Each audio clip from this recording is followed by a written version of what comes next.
At the time, I, female 26, had just moved into a new apartment on the outskirts of a small town in Belgium. It wasn't a sketchy area or anything. Actually, it felt really peaceful. My building was a 3-story complex with 6 units total, and mine was on the 2nd floor.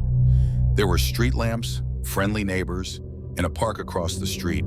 Everything felt safe. One evening, I got home around 9:30 p.m. after a casual dinner with a coworker. It was a Tuesday night. I remember that detail clearly because it was a quiet, uneventful day. I parked my car, went up the stairs, unlocked my door, and started getting ready for bed. I showered, put on pajamas, and settled in with a book on the couch. By around 11:15 p.m., I was dozing off. I turned off the lights and headed to bed. But just as I pulled my blanket over me, I heard it. A knock. Not loud, but very deliberate. I froze. At first, I thought I imagined it. Then it came again. 3 soft, slow knocks. Not from inside the building.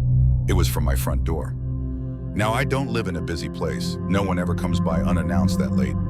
I stayed in bed for a minute, hoping it would stop. But then I heard a 4th knock, followed by what sounded like someone trying the door handle. Gently, quietly. I could hear the metal shifting just slightly. I sat up, heart pounding. I live alone. No roommates. I don't have any friends who would randomly show up at that hour. And the idea of someone just testing my door quietly was incredibly unsettling. I tiptoed out of my bedroom and into the hallway. I kept all the lights off, but I peeked toward the front door. I have one of those old peepholes, you know, the kind that distorts everything a little. I crept closer and looked through it. There was a man standing there. He was turned slightly away from the door, so I could only see part of his face. He looked to be in his late 30s or early 40s, wearing a hoodie and dark jeans. His hands were stuffed into his pockets. He wasn't moving, just standing there.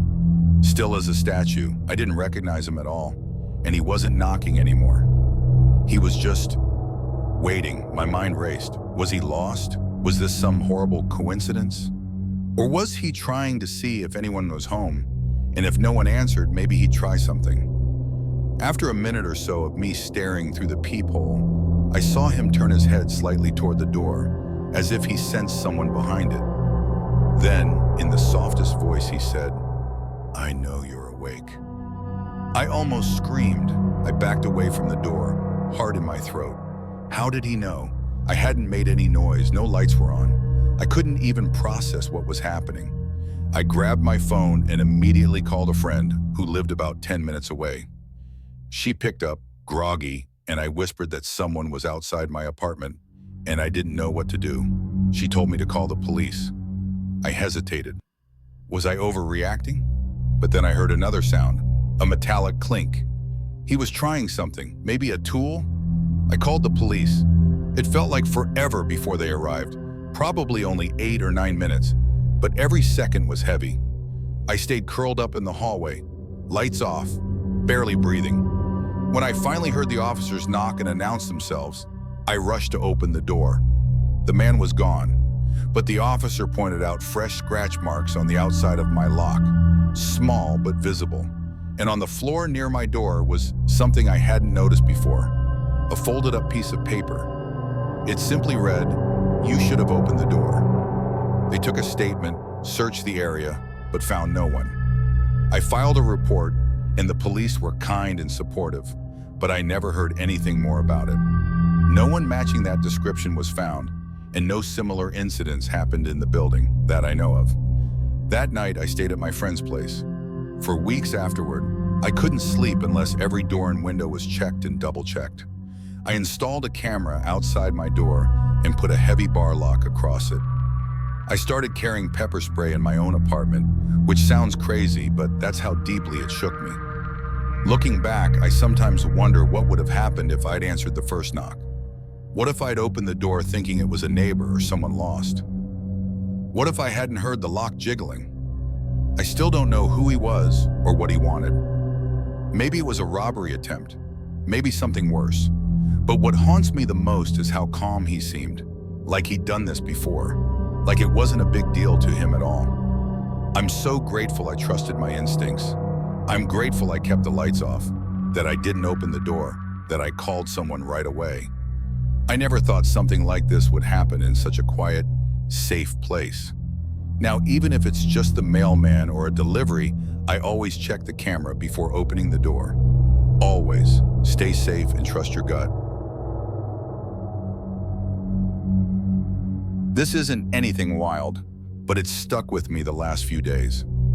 I-29F recently moved into a fairly quiet neighborhood just outside the city. It's a little more suburban than I'm used to, but the rent was good, the house is small but cozy, and I like the idea of having a bit of space from the noise. I live alone and work remotely, so I've gotten into the habit of taking a short walk around the block every afternoon just to stretch my legs and break up the day a bit. About 4 days ago, I was doing just that, walking the usual loop, when I noticed a blue sedan parked across from my house. I'd seen it before, maybe once or twice, but never paid it much attention. It wasn't parked in front of any particular home, just kind of halfway between two driveways. What made it stand out this time was that the driver's side window was halfway down, and there was a man sitting inside, staring directly at me as I walked by. He didn't wave or smile or anything, just followed me with his eyes as I passed. Mid-40s maybe, scruffy, a baseball cap pulled low. He didn't look like anyone I'd seen around here before. I figured maybe he was waiting on someone. Weird, but whatever. The next day, same time, same route. The same car was there again. Same guy, same stare. This time he gave me a little nod. Not friendly, not unfriendly, just a nod. I nodded back out of instinct, kind of regretted it immediately. Day 3, no car. I'll admit I felt a little relieved, but then yesterday around 7 p.m., long after my usual walk, I was cooking dinner when I heard a knock at my door. I wasn't expecting anyone, so I checked my camera first. It was the guy from the car, just standing there on my front step like we were friends or something. He didn't knock again, just stood there looking around slowly, like he was trying to decide whether I was home. I didn't open the door. I just watched until he eventually turned and walked off, back toward the street, and disappeared behind a row of houses. Never even went to a car. Needless to say, I didn't sleep super well last night. I don't know what he wants. Maybe he mistook me for someone else. Maybe he's new in the area. Maybe he's just some guy with really weird social skills. But the whole thing has felt off from the start. To the man in the blue car, please don't come back. This happened between 2015 and 2021. Now 28F, I met Liam when I was in high school through a fan fiction writing forum. We both loved dark, mysterious stories. We started messaging on Wattpad, then moved to Skype. At first it was great. We exchanged stories, helped each other edit, and talked for hours about anything and everything. Liam lived in another city, but still within the same state. Gradually he became my closest friend, the person I confided in about school, family, relationships. He always seemed supportive and understanding until he wasn't. After a while, Liam started calling me his muse, telling me I was the only person who inspired him to write. It was flattering at first, until it became possessive. If I didn't reply quickly enough, he'd spam me. If I mentioned hanging out with anyone else, he'd go quiet for days, only to come back with guilt trips and emotional manipulation. Then came the aliases. He told me he had an online persona called Alex that he used for his more raw writing, and a darker one named Shadow that represented his true self. I thought he was just being edgy. I was wrong. In college, I started dating someone seriously. Liam did not take it well. He told me no one would ever understand me like he did, that I was throwing away our connection. He started sending me long, angry rants, followed by desperate apologies, followed by silence, then more rage. It became a cycle. In 2019, things got worse. He said Shadow had taken over, that he'd been having dreams of me dying and waking up crying, that he couldn't control Shadow, and sometimes he didn't remember the things he said when he was him. He confessed to hacking into one of my private folders on the Google Drive. He somehow guessed the password and claimed it was just to protect me. He said he saw things he shouldn't have seen and that I should be ashamed. I had no idea how long he'd been snooping. I should have cut him off then, but I didn't. I was scared, but also confused, and he always knew the right thing to say to make me feel guilty for pulling away. In 2020, I finally blocked him after he sent me a message claiming he was going to fake his own death to see how I'd react. He even wrote an obituary for himself and sent it to our mutual writing group. That was my breaking point. A few months later, a new account added me on Instagram. A writer, with the same tone, same themes, same weird phrases only Liam used. He messaged me pretending to be someone new, until he slipped up and mentioned something only Liam would know. I blocked him again. Then came the emails. First, he begged for forgiveness. Then he blamed me for ruining his life. Then he accused me of mentally abusing him for not returning his feelings. He said he was the victim, that I let him on, that I was cold, that I deserved to be alone. Eventually, I had to change my email and all my socials. I told all of our mutual contacts what happened. Most of them believed me. Some had their own creepy stories about Liam. One girl said he once edited her story and left hidden messages in the comments telling her they were soulmates. That's when I realized it was never just me. He had a pattern, a system. He played the long game with people, especially women who seemed vulnerable or lonely. He made you feel seen, then he made you feel guilty for not giving him more. So Liam or Alex or Shadow, whatever you call yourself now, let's not meet again.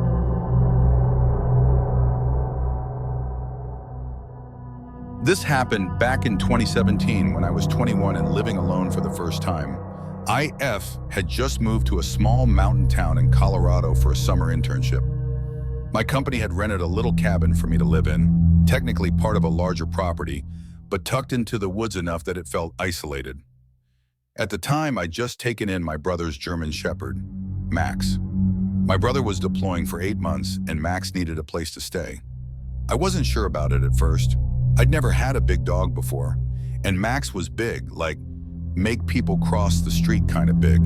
But I said yes, figuring the company would be nice, and maybe he'd help me feel less nervous about being so far from home.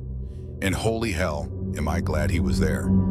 The cabin had an electronic keypad lock on the front door and one old-fashioned deadbolt on the back. I was meticulous about locking up, just a habit I developed from growing up in a not-so-great neighborhood. I also had a little security cam I set up inside, mostly to watch Max during the day. Nothing ever really happened until the third week. It was a Wednesday. I remember that because I'd just come back from the grocery store and was getting ready for my usual solo pasta night. Max was sleeping on the rug near the fireplace. I had music going low, and everything felt perfectly calm. At around 8:30 p.m., I went to brush my teeth, and that's when Max sat up straight and stared at the back door. Not barked, not growled, just stared. I called his name, but he didn't respond. Just stood up slowly and walked to the door, nose twitching. Then the handle turned. It didn't open, thank God. I'd locked the deadbolt, but someone was very obviously testing it. I froze. Max let out the deepest growl I've ever heard. Not like a warning, but like he was ready for something. He pressed his body against the door and began barking like his life depended on it. And then I heard footsteps running. I didn't sleep much that night, but I tried to brush it off. Maybe a hiker who got lost. Maybe just a fluke. But then it happened again the next night. This time, I'd just gone to bed. Max was already in his usual spot by the door when I heard him growl again. Not a bark, just a long, low growl. Then I heard a light tapping on the windows, soft, rhythmic, like someone was walking the perimeter, testing each one. I turned off all the lights and crawled over to the front window, just enough to peek out through the blinds. There was a man standing directly in front of my porch. Just standing there, not moving. Max barked so loud it felt like it shook the cabin. The man turned and ran into the woods. The next morning I found footprints all around the cabin. No tire tracks, nothing left behind, just footprints leading from the woods and back into them. I reported it to the local sheriff, but they didn't have much to go on. No cameras outside, no ID, just a weird incident. I tried to move on, but the final straw came about a week later. It was 2 a.m. Max started barking like crazy. This time the back door was open. I know for a fact I locked it. I remember testing it 3 times before bed, but there it was, cracked open, just enough to send a chill down my spine. I called 911, grabbed the baseball bat I kept under the bed, and locked myself in the bathroom with Max. Police showed up within 10 minutes and searched the property. They didn't find anyone, but they did find pry marks on the doorframe. Someone had used a tool to force it open. After that, my company moved me to a studio in town. I didn't argue. I kept Max for the rest of the internship, slept next to him every night. He never acted like that again. It's like he knew. He knew the very first night that someone was watching, waiting. I don't know what would have happened if he hadn't been there. I don't want to the guy in the woods. I hope we never meet again. And to Max, thank you. You saved me from something I didn't even see coming. This was during my tenure in Japan during my first teaching job. I was still learning the language and could only understand/speak a little bit. I also had an international driver's license at the time, having failed the local driving test multiple times before passing. 9. I had used a whole month's paycheck to buy a small K car, think a small box car, a Spiano Mazda to be precise. Every other day I drove to this particular preschool where I taught the 3-year-old classes English. It was usually a very boring, uneventful drive and lasted 30 minutes. But this time left me with PTSD. I was running a bit late, so I was driving a bit faster than I was supposed to be going. I didn't want my strict boss to yell at me. I was in the right lane, which was the fast lane. I rarely drove in that lane because I just enjoyed the scenery, but I didn't have time for that today. I noticed that my lane was disappearing, and I saw that there was a space in front of the car next to me, the psycho's car. So I put my foot down, going even faster than I was supposed to, and get in front of the car. I was a whole 2 car lengths in front of him, and except for the speeding aspect, followed the rules of the road. That move to get in front of him apparently upset him so much that he followed my car for 20 minutes to my workplace. I didn't notice as I was trying to quietly urge people to go faster. As I pulled up, I noticed that my usual space was filled. I was rather upset at the time, but I would have been in a worse situation if I was in my usual position. The parking lot was actually just an abandoned gas station outside the school. I parked my car and then get myself situated to get out, grabbing my purse, phone, and mentally preparing myself for the next 3 hours. What I continued to not notice is the man's car following me into the parking lot and parking behind me. In all honesty, I'm not proud of any of my decisions in the next 30 minutes of my life. He appears at my window, and as all the kids and their parents are arriving, I just presumed that he was a parent. I rolled down my window to see what he wanted. I, 24F, at the time was just trying to be a professional teacher to this random father of my student. Unfortunately, he wasn't a father, but a deranged lunatic. He randomly started screaming at me in a language I didn't understand in front of 2 to 4-year-olds and their parents. I only understood that he was angry about my car and that he was calling the police. I understood the word police. I obviously should have pretended not to have understood that word, because now he was screaming at me about me being a liar and that I understood Japanese. Again, out of the words I learned from watching anime, at the time I learned police, Japanese, liar, and angry. So that's literally all I understood from this very unhinged man, still screaming at me in a parking lot where toddlers were literally staring at him. He demanded I followed him across the street, and I agreed. For quite a few reasons. 1, I wanted to get him away from the kids ASAP. 2, the parking lot I was in was not going to give a quick getaway. The one across the street was an Aeon, so basically a big supermarket, aka an easier way to flee. 3, I wanted this psycho to get back in his car. 4, that's apparently where he sent the police to arrest me for trying to kill him, according to what I was told later. I drove to the Aeon and kept my car running. He parked 2 rows ahead of me, glaring at me. For the next few minutes, I awkwardly just sit there. The police come and he goes up to them demanding that they see the video. One goes to watch while the other comes to my car to get my version of the story and verify my license. After getting the all clear, he asked what started the situation, using Google Translate. I replied that I didn't know the other driver just randomly started yelling at me at my place of work. The officer walked away and spoke with his partner at the psycho's car. They talked with him, promising to deal with me.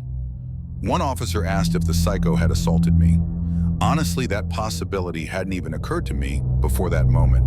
that this very unhinged person could have started an altercation. I replied that no, he didn't, and I just wanted him to go away. Sorry, there's no way that I could afford a legal route on a teacher's salary. They walked back over to the psycho again and promised to get rid of him. I texted my boss the situation because now I was officially missing class. Psycho drives away, and then they come and stood protectively next to my car. After waiting 10 minutes, they said that I was free to go. No ticket, no fuss, no arrests on my part or Psycho's part. WTF. Why did I just have to deal with this situation for it to be over with so easily? I was still freaking out and not looking forward to the 30-minute drive home where the Psycho was headed.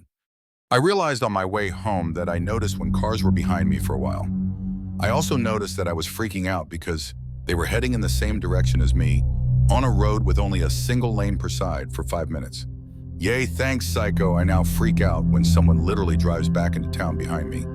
I couldn't shift the feeling of freaking out when someone drove behind me the whole time I was living in Japan. I was able to increase the amount of time someone could drive behind me before freaking out. Eventually, I would make a random turn somewhere, pull over and calm myself down. I still am wary when people follow behind me for longer than 10 minutes. But now I can differentiate between them just trying to get to work versus becoming round 2 of my nightmare. So Psycho guy with your deranged train of thoughts, please just stay in Japan and let's never meet again.